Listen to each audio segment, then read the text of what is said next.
ক্রেজির একটা এপিসোড নিয়ে আমি চলে এসেছি। শেষ হয়ে গেল ক্রিশ্চিয়ানো রোনাল্ডোর বিশ্বকাপ অভিযান। বিশ্বকাপ পাবার যে স্বপ্ন, সেই স্বপ্ন কিন্তু রোনাল্ডোর অধরাই থেকে গেল।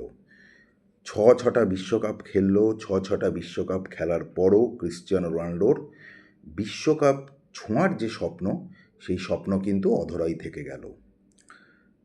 গতকাল স্পেন পর্তুগালের খেলা ছিল এবং সেই খেলায় স্পেন 1-0 গোলে পর্তুগালকে হারিয়ে দিল এবং কোয়ার্টার ফাইনালে পৌঁছে গেল। এবং সেই সাথে সাথে সাথে পর্তুগাল যেমন এলিমিনেটেড হয়ে গেল, বিশ্বকাপ জয়ের যে স্বপ্ন, সেই স্বপ্ন রোনাল্ডোর শেষ হয়ে গেল। কারণ পরের বছর বিশ্বকাপ 2030, রোনাল্ডো 45 বছর বয়স হয়ে যাবে। আশা করা যায় যে রোনাল্ডো পরের বছর আর বিশ্বকাপে খেলবে না।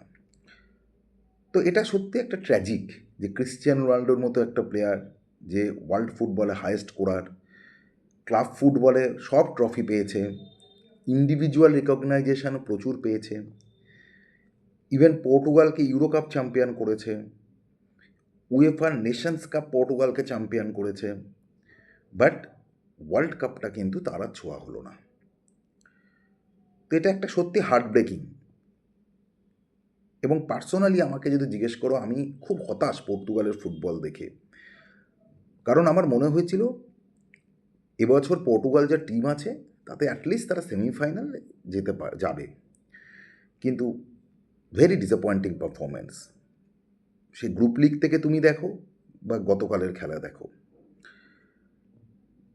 এবং ক্রিশ্চিয়ানো রোনাল্ডোর পারফরমেন্স নিয়ে দেখো, সত্যি কথা বলতে যদি ওয়ার্ল্ড কাপে ক্রিশ্চিয়ানো রোনাল্ডোর পারফরমেন্স দেখো, যে 6টা ওয়ার্ল্ড কাপ ক্রিশ্চিয়ানো রোনাল্ডো খেলেছে, খুব কিন্তু আহামরি কিছু নয়। অর্থাৎ এমবাপে ওয়ার্ল্ড কাপে যেরকম পারফরমেন্স করছে, মেসি লাস্ট 2022 এবং এই 2026 ওয়ার্ল্ড কাপে যেরকম পারফরমেন্স করছে, ক্রিশ্চিয়ানো রোনাল্ডোর পারফরমেন্স কিন্তু সেই অর্থে কিছু নেই। এর একটা বড় কারণ আমার মনে হয় যে পর্তুগালেরও সাদামাটা পারফরমেন্স ওয়ার্ল্ড কাপে। আজকে 2022 সালে আর্জেন্টিনা যে ওয়ার্ল্ড কাপ চ্যাম্পিয়ন হয়েছিল, তার পেছনে মেসির একটা বড় অবদান ছিল, কিন্তু টোটাল আর্জেন্টিনা টিমটা খুব ভালো খেলেছিল। আজকে এমবাপে খুব ভালো খেলছে, কিন্তু তাকে সাপোর্ট করছে বাকি ফ্রান্স টিমগুলো, অর্থাৎ একটা টিম গেম হিসাবে খেলছে। কিন্তু পর্তুগাল যখনই ওয়ার্ল্ড কাপ ফুটবল খেলতে আসে, অ্যাজ এ টিম তারা খুব খারাপ ফুটবল খেলে, যার ফলে একার পক্ষে রোনাল্ডোকে দায়ী করা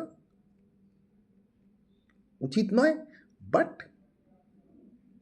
সেটাই হয়ে যায়। তো very disappointing performance for Portugal. সত্যি এবছর আমি আশা করেছিলাম যে পর্তুগাল একটা ভালো ফুটবল খেলবে, সেটা হলো না। স্পোর্টস ক্রেজের এই এপিসোড এই পর্যন্ত। নমস্কার। হ্যাঁ।